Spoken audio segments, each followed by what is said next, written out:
those scientists who prepare different flavors are called flavor chemists. Now the next is nutritional chemist. Food chemists who do research on the nutrients present in food are called nutritional chemists. Students, those scientists, those chemists who do research on nutrients in a food are called nutritional chemists. Means, for example, students, when you purchase a packet of Lay's, then you see at the back of the packet there is written that carbohydrate this much is present in this packet, protein this much is present, fat this much is present, right? Composition is written at the back of the packet. So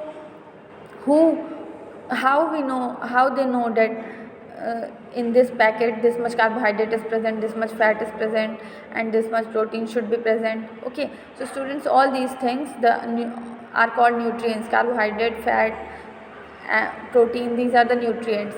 And the chemists who do research, who mention on those packets that carbohydrate is this much present, fat is this much present, those chemists, those scientists are called nutritional chemists. Okay, so they do research on nutrients. The next is soil and plant chemist. Food chemists who do research on the nature of the soil required to get good crop are called soil and plant chemists. And there are some scientists, some chemists who do research on the nature of the soil. They research on the soil. Okay, they research on the soil so that we can get good crop. Those scientists who research on soil are called soil and plant chemists, because they are doing research in soil, on soil, and they are growing different plants very perfectly, so they are called soil and plant chemists. Okay, so we had seen the use of chemistry in agriculture and in food. Now we are going to study the use of chemistry in cosmetics and chemistry in cosmetics. Okay, we are going to study the importance of chemistry in cosmetics. Okay, so keep your finger here, students. Chemists who do research to find products which improve our skin appearance and health are called cosmetic chemists. So students, those chemists who do research on the products which we use to improve our appearances are called cosmetic chemists. Okay, those scientists are called cosmetic chemists. Cosmetic includes creams, lipsticks, nail polishes, soaps, talcum powder, perfume, etc. In our day-to-day life, all of us use chemists. Students, what are cosmetics? Cosmetics are those materials which we use to improve our appearances. For example, perfume we use, right? We use powder, we use creams, lipsticks, nail polishes, and other chemicals which we use, different sunscreens, moisturizers, all these. In all these products, chemical reactions takes place, and chemistry is required in all these cosmetics, right? Chemical reactions takes place, different chemicals are added, and then they are sold to us to improve our appearances. Okay, so these products are called cosmetics, and the scientists who do research on these products are called cosmetic chemists. Okay,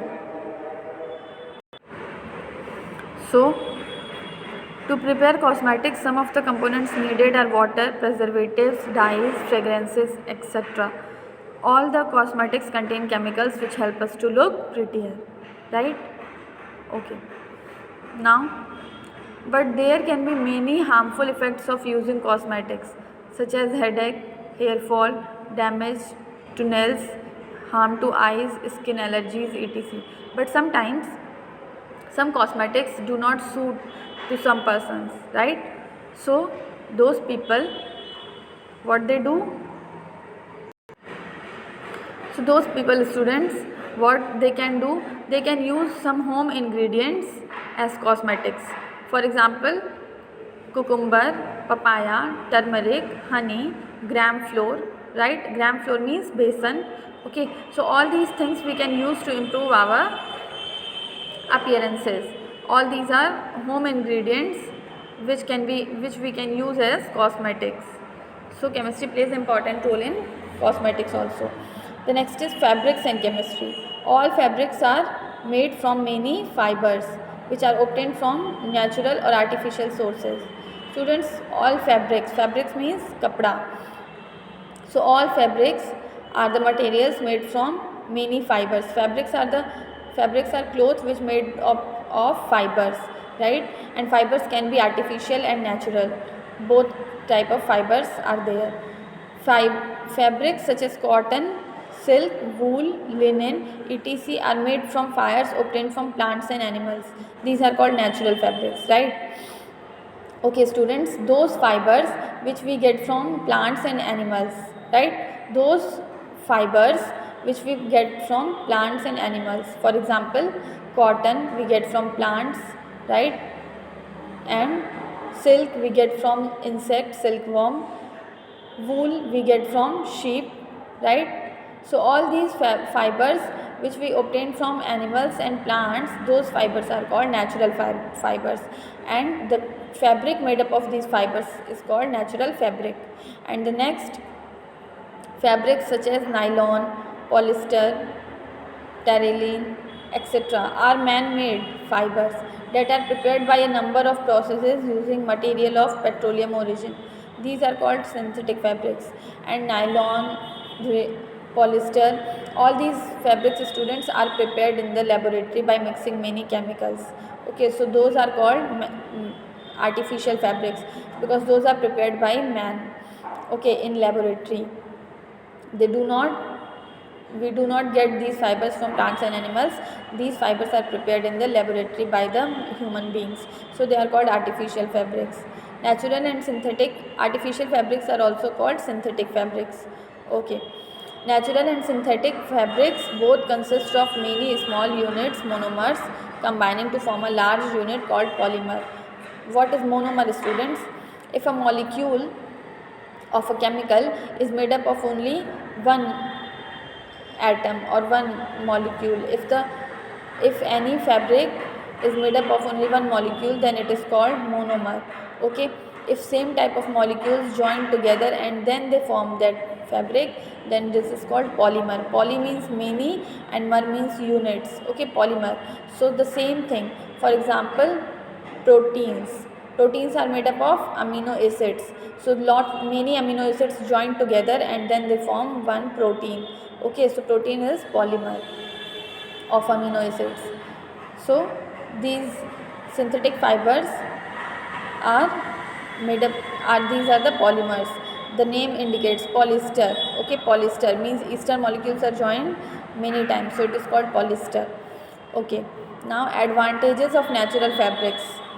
What are the benefits of natural fabrics? They are comfortable to use, right? Cotton in summers and wool in winters, they are comfortable to use, right? We use them very properly. They are soft, very soft fibers. They keep the body cool, right? When in summer season we wear cotton clothes, our body they keep our body cool. They are biodegradable. They can be decomposed by the action of bacteria. Hence, natural fabrics are considered environment friendly. They are biodegradable. Biodegradable means if the fabric is thrown in the soil, then after some days it will be broken down into simple molecules by the reaction of bacteria, right? By the action of bacteria. So what bacteria do? Bacteria decompose the cloth in simple substances. So it is called biodegradable. Biodegradable means the thing which can be decomposed, which can be broken down into simple molecules by the action of bacteria and fungi. This process is called biodegradable. Okay. Now what are disadvantages of natural fabrics? So students, if the fabric is biodegradable, then it is not harmful for our environment, right? It is eco-friendly. Okay. Now disadvantages of natural fabrics. They are difficult to maintain, right? Natural fabrics are difficult to maintain. They cannot be drip dried, means easily they do not get dried. They get creased easily. Crease means shrink हो जाना, सिकुड़न आ जाना कपड़े पे. Okay, so the cotton and all these fabrics, they get creased easily, means they get shrink. They are more expensive. These clothes, cotton, wool, these clothes, linen are expensive. they are less elastic, and they are very less elastic, they are not stretchable. Okay, cottons and wools, linen, these are not stretchable, they are the inelastic. Okay, now advantages of synthetic fibers. Now what is good in the synthetic fiber? Let's see. They can be washed easily, we can easily wash the synthetic fibers. They are cheaper,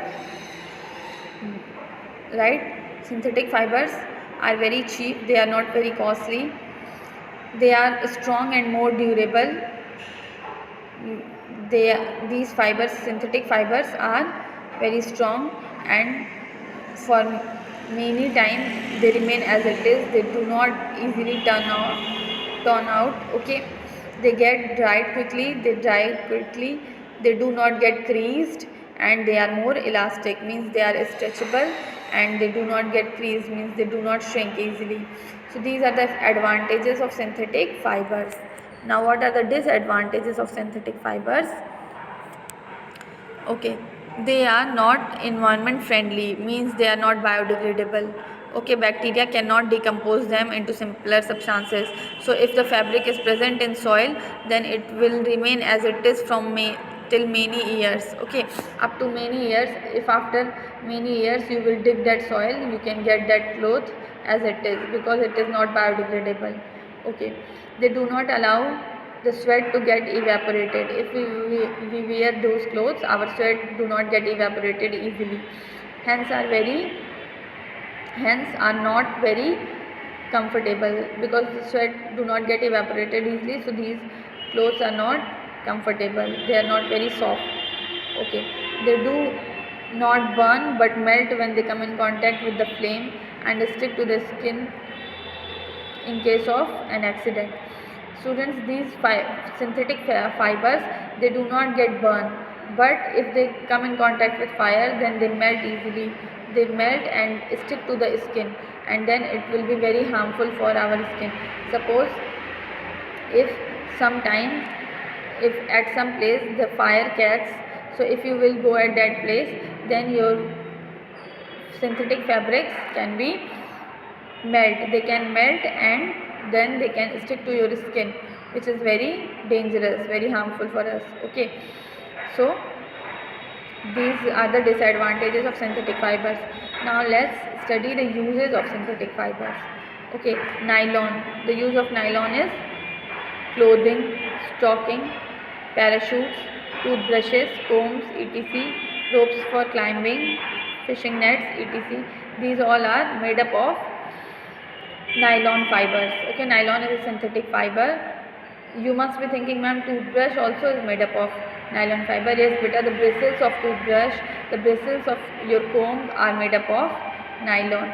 Okay, nylon fiber. The next is polyester. Trade name Terrycot and Terylene.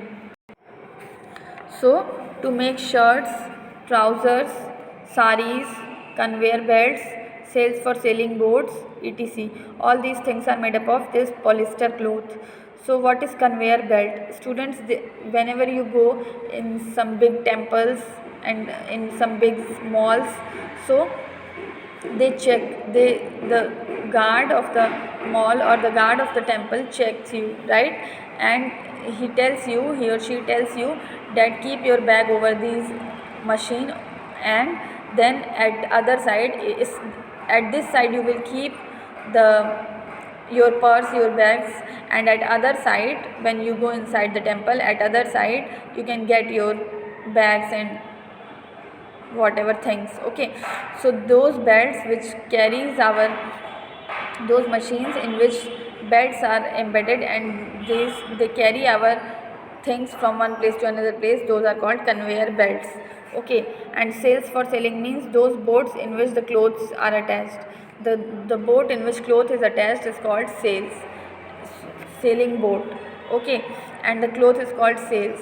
So that sail also is made up of synthetic fibers. Now the next is acrylon, light and soft. To make yarn for hand knitted sweaters, blankets, shawls, etc. Okay, so these from acrylon, these yarn means thread are made up of. Okay, thread are made up of acrylon, and these threads are used to make sweaters, blankets, shawls, etc. Right? Okay, so students, chemistry plays a very important role in our life. We have seen that in agriculture, in food, in cosmetics, in fabrics, in clothes, how chemistry plays an important role. Okay, so students, today we had studied about the importance of chemistry in our daily life. Now some more topics are left, for example medicines and chemistry, how chemistry play a role in medicines, how chemistry play a role in industries. Okay, so about all these things we will study on next time. Thank you.